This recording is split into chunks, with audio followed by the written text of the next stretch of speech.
Hello and welcome back to the game on जय श्री राम जय श्री हनुमान दोस्तों। तो हम सभी को पता है कल किस तरह से टीम इंडिया की जो विक्ट्री परेड थी वो निकाली गई मुंबई में। और मुंबई में माहौल ऐसा था कि रोड ही आपको नहीं दिख रही थी। और उसके बाद जब इस परेड को पार करने के बाद टीम इंडिया पहुंची वानखेड़े स्टेडियम, यहाँ पर रोहित शर्मा अपनी स्पीच देने आए और इतने इमोशनल थे। उस सम्मान को पाने के बाद, उस ट्रॉफी को जीतने के बाद इतने इमोशनल नजर आए वो कि शुरुआत के जो 14-15 सेकंड हुए कुछ बोल ही नहीं पाए माइक से। ऐसा लगा कि उनकी आंखों से आंसू छलक आए हैं। इतना इमोशनल हो गए थे रोहित शर्मा साफ तौर पर। और वो इस बार ही नहीं, वो जब ट्रॉफी जीते थे उस बारबाडोस के मैदान पर, वहां पर भी नजर आए थे और वहां पर भी साफ तौर पर। अब बात करेंगे कि सम्मान पाने के बाद रोहित शर्मा ने कौन सी वो 4 बड़ी इमोशनल बातें करी, क्या कुछ बताया।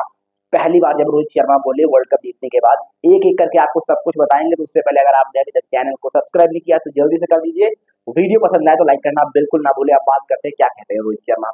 तो सबसे पहले रोहित शर्मा उस जीत के बारे में बोलते हैं। उन्होंने कहा कि जितना लोग यहाँ पर हमारा बेताबी और बेसब्री से इंतजार कर रहे थे वर्ल्ड कप जीतने के बाद, वो दिखाता है कि ये फैंस कितने पैशनेट है क्रिकेट के लिए और क्रिकेट क्या है। उन्होंने कहा कि जरूर ट्रॉफी हमने जीती है, बहुत मेहनत करी है खिलाड़ियों ने, हम खिलाड़ियों ने, लेकिन इस ट्रॉफी पर पूरा हक पूरी टीम इंडिया का है, पूरे भारत का है और पूरे फैंस का है। उन्होंने कहा कि ये फैंस की वजह से ही मुमकिन हो पाया। उन्होंने कहा कि फैंस हमको ट्रॉफी जीतते हुए देखना चाहते थे और उनकी ही दुआओं की वजह से ये पॉसिबल हो पाया है। उन्होंने कहा कि बिना इनके शायद ये पॉसिबल भी नहीं हो पाता। उन्होंने कहा कि जरूर मेहनत हमने की है, लेकिन ये ट्रॉफी पूरे पूरे देश की है, ये साफ तौर पर रोहित शर्मा ने माना और फैंस को धन्यवाद किया। अब इसके बाद उनसे पूछा जाता है 2007 वर्ल्ड कप को लेकर और इस 2024 वर्ल्ड कप को लेकर, तो रोहित शर्मा ने साफ तौर पर कहा कि यहाँ पर मैं कोई कंपैरिजन नहीं करना चाहूंगा। उन्होंने कहा कि जब 2007 में हमने वर्ल्ड कप जीता था वो एक अहम खुशी थी, वो मेरा पहला वर्ल्ड कप था और हमने वहां पर, वो वर्ल्ड कप ही पहला था T20 का, और हमने वहां पर वर्ल्ड कप जीतकर पूरी दुनिया को दिखाया था कैसे वर्ल्ड कप जीता जाता है। इसके बाद हम 2011 में जीते इसी वानखेड़े स्टेडियम में, वो एक सुखद एहसास था। फिर हम चैंपियंस ट्रॉफी जीते 2013 में, वो भी एक सुखद एहसास था। और इसके बाद 2024 में जब हमने बारबाडोस में वो झंडा गाड़ा, वहां पर वर्ल्ड कप जीता। और इससे बेहतर क्या हो सकता है, तो ये भी एक खुशी का पल है। उन्होंने कहा कि सारे वर्ल्ड कप जो भी हम ट्रॉफी जीतते हैं वो सब हमारे लिए खुशी का पल होते हैं, आप किसी को कंपेयर नहीं कर सकते। उन्होंने हाँ ये जरूर कहा कि आज मैं टीम को लीड कर रहा था और उस टाइम मैं पहला वर्ल्ड कप खेल रहा था, तो उसके लिहाज से जरूर आप देखोगे तो आप थोड़ा सा आप कहोगे कि ये ज्यादा सुखद एहसास है, लेकिन आप किसी वर्ल्ड कप को कंपेयर नहीं कर सकते। दोनों ही वर्ल्ड कप अपने आप में बेहद खुशी देने वाली चीजें थी, जिस तरह से पूरा देश साथ में खड़ा था। अब इसके बाद उनसे तीसरा सवाल होता है सूर्य कुमार यादव के उस अद्भुत कैच को लेकर, अविश्वसनीय कैच को लेकर। तो वहां पर साफ तौर पर रोहित शर्मा कहते हैं कि उस ओवर से पहले हमारी हार्दिक की और सूर्या की बात हुई थी। मैं लॉन्ग ऑन पे था, सूर्या लॉन्ग ऑफ पे था और हवा वगैरह को लेकर हमारी बात हुई थी। हार्दिक वो प्रेशर ओवर डालना था आखिरी ओवर, और वहां पर जब हार्दिक ने बॉल डाली और डेविड मिलर ने हिट किया तो मुझे लगा बॉल बाउंड्री पार गई।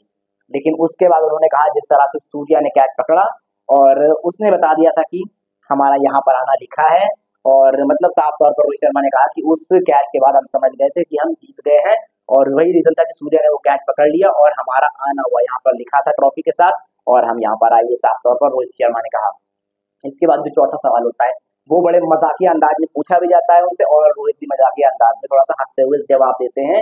वहां पर उनसे पूछा जाता है कि क्या लड़के गार्डन में घूम रहे थे, तो उन्होंने कहा नहीं नहीं बिल्कुल लड़के गार्डन में नहीं घूमे।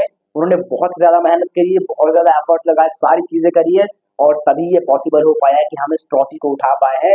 नहीं तो ये ट्रॉफी को उठाना बहुत मुश्किल था। उन्होंने कहा कि सभी लड़कों ने, जितनी भी टीम थी, सपोर्ट स्टाफ, सबको उन्होंने कहा कि सबने बहुत मेहनत करी है तभी मुमकिन हो पाया। इन सारी चीजों को लेकर साफ तौर पर रोहित शर्मा ने अपनी प्रतिक्रिया जाहिर करी और पहली बार वर्ल्ड कप के बाद बोले अपने जो साफ तौर पर इमोशंस है वो जाहिर किए। तो आप बताइए आपको कैसे लगी ये रोहित शर्मा की ये स्पीच जो उन्होंने दी इतना इमोशनल होकर, और आप कितना इमोशनल थे उस विक्ट्री परेड को देखकर, रोहित शर्मा की स्पीच को देखकर, और इसके बाद जब टीम इंडिया ने वो ट्रॉफी उठाई थी, इन सारी चीजों को लेकर आप कितने इमोशनल थे। और सिर्फ रोहित शर्मा नहीं इमोशनल थे, पूरी टीम इमोशनल है, पूरा भारत इमोशनल है। जो विक्ट्री परेड में वहां पर होंगे वो सब लोग इमोशनल थे, और जो नहीं भी होंगे वो अपने घरों से जो फोन पर टीवी पर देख रहे होंगे उन सब के लिए बहुत इमोशनल मोमेंट हो गए हैं। 11 साल बाद जीते हैं यार, बहुत लंबा टाइम हो गया था। तो फिलहाल ये कुछ कहा। अब आप बताइए, आप इस इमोशनल मोमेंट को एक वर्ड में किस तरह से डिस्क्राइब करेंगे, जल्दी जल्दी कमेंट करके बताइए।